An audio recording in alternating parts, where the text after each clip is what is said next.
Urbanização e metropolização no Brasil. O intenso processo de urbanização no Brasil levou ao crescimento acelerado de alguns grandes centros urbanos. A partir da década de 1930, verificou-se uma forte tendência à concentração das atividades urbano-industriais nas cidades do Sudeste, em especial em centros urbanos já maiores como São Paulo e Rio de Janeiro, oferecendo condições mais vantajosas e favoráveis ao desenvolvimento da atividade industrial, com um mercado consumidor em expansão, melhor infraestrutura urbana, de transportes e de telecomunicações e disponibilidade de capital, energia, mão de obra, etc., essas cidades se tornaram grandes focos de atração populacional. Esses centros urbanos cresceram rapidamente com a disseminação das fábricas e das atividades terciárias, comércio e serviços, e logo se transformaram em metrópoles. A partir de 1950, enquanto São Paulo e Rio de Janeiro continuaram crescendo em ritmo acelerado, o êxodo rural e a migração interregional levaram um grande contingente de pessoas a se deslocarem do campo e dos pequenos centros urbanos em direção às cidades maiores, gerando uma forte tendência da concentração urbana em escala regional. Assim, essas cidades também cresceram rapidamente, originando novas metrópoles, entre elas Belo Horizonte, no Sudeste, Salvador, Recife e Fortaleza, no Nordeste, Porto Alegre e Curitiba, no Sul, Manaus e Belém, no Norte, Goiânia e Brasília, no Centro-Oeste. Desse modo, a intensa urbanização brasileira, ocorrida ao longo do século passado, foi acompanhada por um processo de metropolização, ou seja, grande concentração demográfica nas metrópoles. As regiões metropolitanas. Com um grande incremento populacional, as metrópoles cresceram e se expandiram de maneira horizontal, formando bairros periféricos cada vez mais distantes das áreas centrais.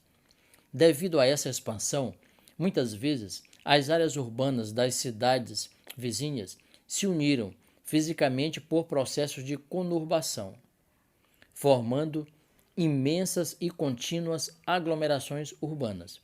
A fim de disciplinar o crescimento horizontal e promover o planejamento urbano integrado dessas grandes aglomerações, foram instituídas as chamadas regiões metropolitanas, reconhecidas por lei aprovada em 1973, como um conjunto de municípios contíguos e integrados, socioeconomicamente, a uma cidade central, com serviços públicos e infraestrutura comuns. Com a criação das regiões metropolitanas, alguns problemas típicos dessas grandes cidades, como os relacionados a transporte, habitação, educação, saúde, abastecimento de água e esgoto, fornecimento de energia, uso do solo e poluição, devem ser tratados em conjunto, e não de forma isolada, pela administração de cada cidade vizinha.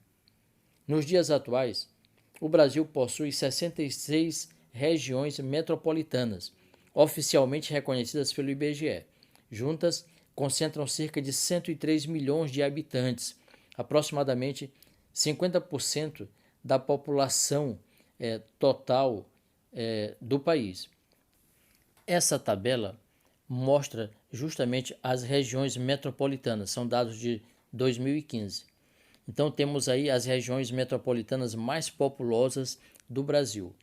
Como exemplo, então, São Paulo, com 21.090.791 habitantes, Rio de Janeiro, 12.280.703 habitantes, Belo Horizonte, 5.829.921 habitantes, Porto Alegre, 4.258.926 habitantes, Fortaleza, 3.985.295 habitantes, Salvador, 3.953.288 habitantes, Recife, 3.914.317 habitantes, Curitiba, 3.502.790 habitantes, Campinas, em São Paulo, 3.094.181 habitantes, Manaus, 2.523.901 habitantes.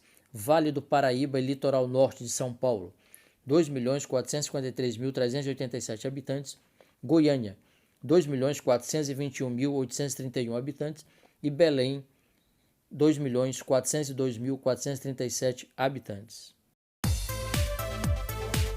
Atividade. Responda aqui nos comentários desse vídeo.